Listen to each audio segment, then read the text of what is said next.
Kalau undangkan agen, kalau di kita tentu tidak boleh politisasi masjid, tidak boleh politisasi masjid, dan tapi tidak boleh juga depolitisasi.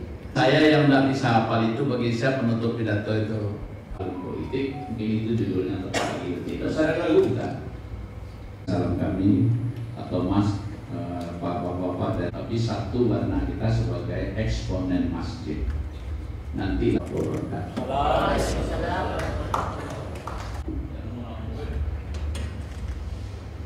Serta seluruh anggota, umur beliau saat ini sudah hampir 80 ya. Salam maaf dari Bapak Kakadwil yang pada kesempatan untuk bagaimana masjid itu menjadi pusat, untuk bagaimana masjid menjadi perhatian dana rehabilitasi atau dana rehab dari akar rumput masyarakat, dari yang ingin memberikan atau mengajukan bantuan. Bolehlah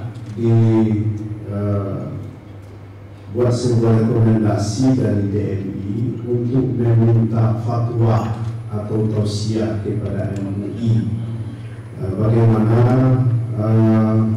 mengambil benang merah dari di satu sisi tidak boleh pendangkalan terhadap politik di masjid kepada jamaah, di sisi lain juga tidak boleh menjadikan masjid sebagai alat politik. Alhamdulillah,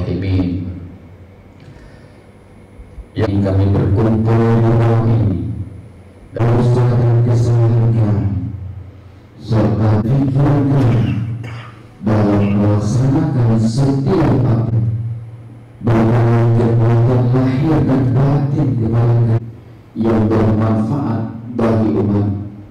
Wa fil akhirati hasanah wa qina.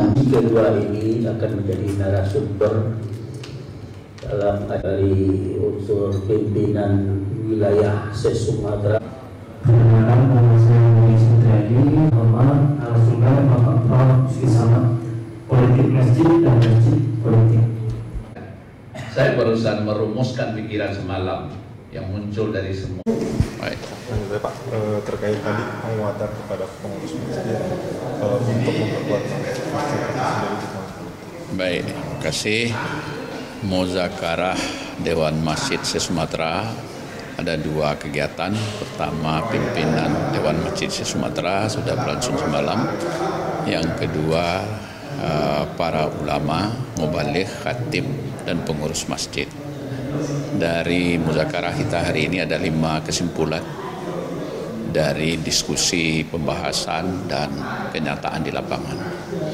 Pertama, menyepakati masjid adalah rumah ibadah yang kita harapkan dimengerti oleh semua pihak.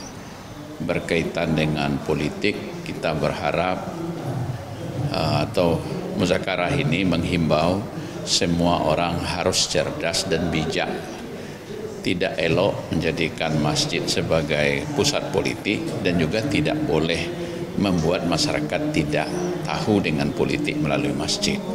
Oleh karena itu yang diperlukan apa? Akhlaknya, etikanya.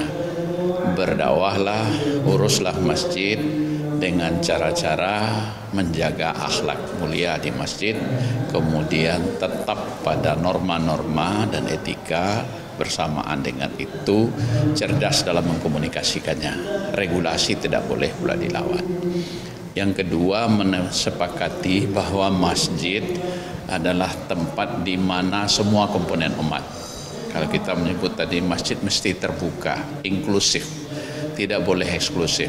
Kelompok mana saja selama dia bersyahadat dia adalah bagian dari Islam, dan open minded, terbuka pikiran para pengurusnya. Itu yang kedua. Yang ketiga, kita mendorong menyepakati pengurus masjid sebagai eksponen, begitu juga khatib, begitu juga mubaligh, begitu juga para pengelola masjid termasuk dewan masjid, untuk menjadikan masjid sebagai basis pengembangan umat. bahasa yang disebut tadi masjid sebagai pusat keunggulan. Oleh karena itu perubahan dan transformasi kebaikan di masjid harus bergerak terus. Ya'muruna bil ma'ruf wa nahaunil munkar, tidak boleh terpengaruh dengan suasana hiruk pikuk politik. Dakwah harus jalan, pengajian harus jalan. Itu yang kedua, transformasi tidak boleh berhenti dalam peradaban.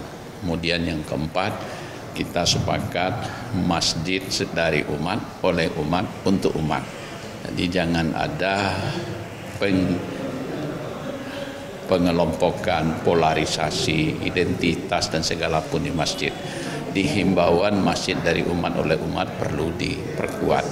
Dan yang terakhir, masjid sebagai katalisator, baik dalam makna merekat maupun dalam makna percepatan perubahan dari yang tidak baik menjadi lebih baik. Yakhrujuna minaz zulumati ilan nur. Kami beri judul tadi marwah masjid di tahun politik. Nah, itu judulnya. Menjaga marwah masjid di tahun politik dengan etika sebagai berikut tadi. Ini 5 hal prinsip yang mudah-mudahan nanti akan kita share luas. Terima kasih.